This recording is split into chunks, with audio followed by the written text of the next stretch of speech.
नमस्कार दोस्तों, मेरा नाम है मयंक एंड स्वागत है आपका गेमो स्पीक्स यूट्यूब चैनल पर, जहां पे हम हॉरर और मिस्टीरियस टॉपिक्स को कवर करते हैं। आज की वीडियो में हम डिस्कस करने वाले हैं पैरानॉर्मल एक्टिविटी मूवी की कहानी को, जो 2009 में वर्ल्ड वाइड रिलीज हुई थी। ये मूवी दूसरी हॉरर मूवी से एक अलग अप्रोच लेती है, मीन्स की ये पूरी फिल्म फाउंड फुटेज के रूप में प्रोड्यूस की गई है। अब जिनको नहीं पता फाउंड फुटेज क्या होता है, उनको बता दूं कि ये एक ऐसी सिनेमैटिक टेक्निक है जिसमें हमको फुटेज ऐसे रिप्रेजेंट की जाती है जैसे ये रॉ रिकॉर्डिंग्स हमको कहीं से मिली है। यानी कि आपको ऐसा ही लगेगा कि मूवी के सब इवेंट्स मानो अनस्क्रिप्टेड कैमरा में कैद हुए हैं। इस जॉनर के प्राइम एग्जांपल्स हैं द क्रॉनिकल, इंडिया में बनी Ragini MMS, the lost tape etcetera. Paranormal activity महज $15,000 में बनी थी, पर इसने रिलीज होने पर बॉक्स ऑफिस पर ताबड़तोड़ कमाई की। वर्ल्ड वाइड इस मूवी ने 194 मिलियन की कलेक्शन एक्वायर की एंड इसे हिस्ट्री की द मोस्ट प्रॉफिटेबल मूवी कहा जाता है। फिल्म के इवेंट्स एक ही घर में सेट किए गए हैं जो 21 दिन के अंतर्गत घटित होते हैं। अगर डेट वाइज देखा जाए तो सितंबर 18, 2006 से लेकर 8 अक्टूबर 2006 तक। तो बिना किसी देरी के चलते हैं सीधा वीडियो की तरफ।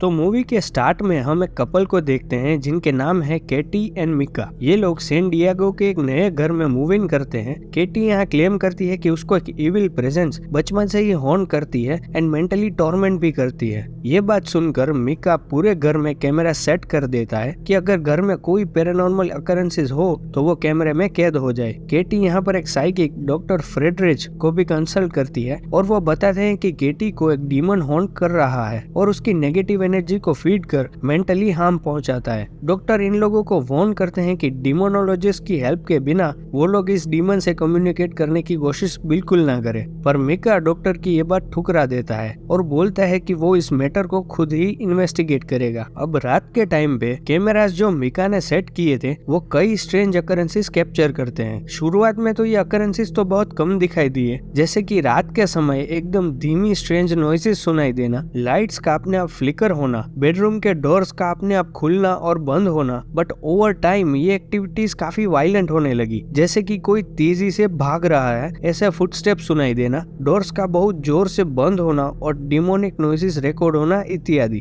एक रात को तो हम देखते हैं कि केटी अपने बेड से उठकर एक ट्रांस स्टेट में 2 घंटे तक मिका को एक ही पोजीशन में घूरती रहती है और फिर रूम के बाहर चली जाती है। और जब अगली सुबह उसको इसके ऊपर पूछा जाता है तो हमको पता चलता है कि उसको तो इस चीज के बारे में बिल्कुल कुछ भी याद नहीं, बल्कि मिका उसको ये सब क्लिप्स भी दिखाता है, बट तब भी केटी को कुछ याद नहीं था। अब आगे हम देखते हैं कि मिका घर पर उइजा बोर्ड लेकर आता है, जिसे देखकर केटी उसके ऊपर बहुत भड़क जाती है, क्योंकि इससे पहले भी केटी ने इस चीज के लिए उसको मना किया था। वो लोग उइजा बोर्ड घर पर ही टेबल पे रख के बाहर चले जाते हैं और कैमरे पर स्ट्रेंज चीज रिकॉर्ड होती है। उइजा बोर्ड का प्लैंक अपने आप हिलने लगता है और बोर्ड पर अपने आप आग लग जाती है। इस रिकॉर्डिंग को देखकर केटी डिमोनोलॉजिस्ट को बुलाने की बात करती है, पर मिका उसकी ये बात पूरी तरह इग्नोर मार देता है। मिका अभी भी अपनी जिद पे ही था कि वो ये पहेली खुद ही सुलझा लेगा और सब उसके कंट्रोल में ही है। केटी के बहुत जिद करने पर मिका अब लास्ट ट्राई करना चाहता था और देखना चाहता था कि सच में कोई डीमन है इस घर में कि नहीं। तो वो बेबी पाउडर पूरे हॉलवे में छिड़क देता है। अब रात को आवाजें सुनने की वजह से केटी और मिका की नींद खुलती है और हॉलवे में वो लोग उस बेबी पाउडर की वजह से डिमोनिक फुटप्रिंट्स नोटिस करते हैं जो सीधा एटिक की तरफ जा रहे थे। एटिक में उनको केटी की एक पुरानी फोटोग्राफ मिलती है और ये बहुत ही स्ट्रेंज बात थी,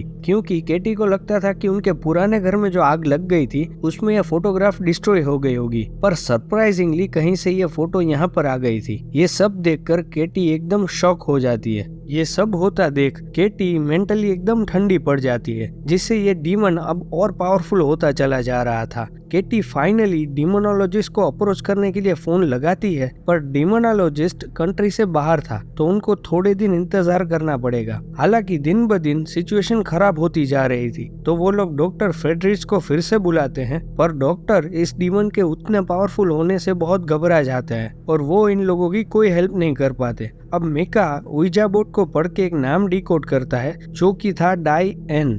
मिका के सर्च करने पर उसे डायन नामक लड़की के बारे में पता चलता है जो सेम डीमन के पोजीशन में थी 1960s में। मीका का सोचना यह था कि ये डीमन शायद उसी जगह से आया होगा। उसी रात को ये डीमन केटी को अपने बेड से घसीटते हुए एक डार्क रूम में ले जाता है एंड उस पर अटैक करता है। मीका उसको बचाने के लिए दौड़ता है। अगली सुबह हम देखते हैं कि केटी के बैक पर एक बड़ा वाला बाइट मार्क था जो कि उस डीमन की वजह से था। इतने डेंजरस अकरेंसेस फेस करने के बाद मीका फाइनली डिसाइड करता है कि वो लोग इस घर को छोड़ के कहीं और शिफ्ट हो जाएंगे और ऐसा कहकर वो सामान पैक करने लगता है। बट केटी यहाँ पर बहुत स्ट्रेंज बिहेवियर दिखा रही थी। उसके हाथ में क्रॉस था बट मीका उस क्रॉस को फायरप्लेस में डालकर जला देता है। केटी अब स्ट्रेंजली इस घर से जाने के लिए मना कर रही थी और मीका से कहती है कि उन लोगों को इसी घर में रहना चाहिए और जल्द ही सब ठीक हो जाएगा। यहाँ पे हम व्यूअर्स समझ पाते हैं कि अब केटी पूरी तरह से पजेस्ड हो चुकी है। अब 21वीं रात को केटी फिर से अपने बेड से खड़ी होकर मीका को घूर रही थी, वो भी अगेन 2 घंटों तक। फिर केटी अपने आप रूम से नीचे चली जाती है। थोड़ी देर तक सब शांत रहता है बट फिर केटी जोर जोर से मीका का नाम चिल्लाती है। ये सुनकर मीका उसकी मदद करने के लिए भागता है। फिर से हम वही साइलेंस महसूस करते हैं एंड थोड़ी देर बाद इस बार मीका जोर से दर्द में चिल्लाता है। फिर हम ऊपर आते हुए फुटस्टेप सुनते हैं एंड देखते हैं कि मीका की बॉडी कैमरे की तरफ उड़ती हुई आती है और उसकी वही मौत हो जाती है। रूम के डोर पर हम केटी को देखते हैं जिसका टी शर्ट पूरी तरह खून से भरा पड़ा था और उसके हाथ में नाइफ था, यानी कि डीमन ने अब पूरी तरह से केटी पर कब्जा कर लिया था। केटी रूम में आती है एंड मीका की बॉडी को देखती है एंड फिर कैमरे की तरफ देखकर एक डिमोनिक स्माइल देती है। यहीं पे स्क्रीन ब्लैक चली जाती है एंड टेक्स्ट के थ्रू हमें बताया जाता है कि मीका की बॉडी पुलिस को मिल गई है पर केटी के वेयर अबाउट्स अभी भी अननोन है और यहीं पर इस मूवी का एंड होता है। पर इस मूवी के 2 और अल्टरनेट एंडिंग्स भी है, जैसे कि सेकेंड एंडिंग में नीचे मीका को मारने के बाद केटी अपने रूम में खून से लथपथ हाथ में चाकू लेकर वापस आती है एंड वहीं बैठी रहती है अंटिल कि उसकी फ्रेंड एम्बर घर पे उन दोनों पे चेक करने आती है तो वो नीचे मीका की बॉडी को देखकर एकदम डर जाती है एंड पुलिस में फोन कर देती है। आधे घंटे बाद 2 पुलिस ऑफिसर्स वहाँ आते हैं जिनको मीका की बॉडी डिस्कवर होती है एंड ऊपर उनको केटी भी मिल जाती है। तभी पजेस्ड केटी अपने नॉर्मल स्टेट में वापस आती है और उन ऑफिसर्स को मीका के बारे में पूछने लगती है। उसके हाथ में नाइफ देखकर वो ऑफिसर्स उसे पैनिक में शूट कर देते हैं एंड केटी भी यहाँ पर मारी जाती है। और थर्ड एंडिंग में मीका को ऑफ स्क्रीन मारने के बाद केटी ऊपर रूम में आती है, बेडरूम का डोर लॉक करती है एंड कैमरे के सामने आकर अपना ही गला काट देती है और यहीं पर इस मूवी का एंड होता है। तो बस फिर गाइस यही थी स्टोरी पैरानॉर्मल एक्टिविटी की। इस फ्रेंचाइज में आज तक टोटल 7 पार्ट्स रिलीज हो चुके हैं एंड सभी पार्ट्स इतने ही इंटरेस्टिंग और डरावने हैं। अगर आप चाहते हैं कि मैं आगे के पार्ट्स भी एक्सप्लेन करूं और आपको मेरा नरेशन पसंद आया हो तो इस वीडियो को लाइक कीजिए, कमेंट कीजिए एंड चैनल को सब्सक्राइब कीजिए। मिलते हैं अगली वीडियो में। Until then peace out.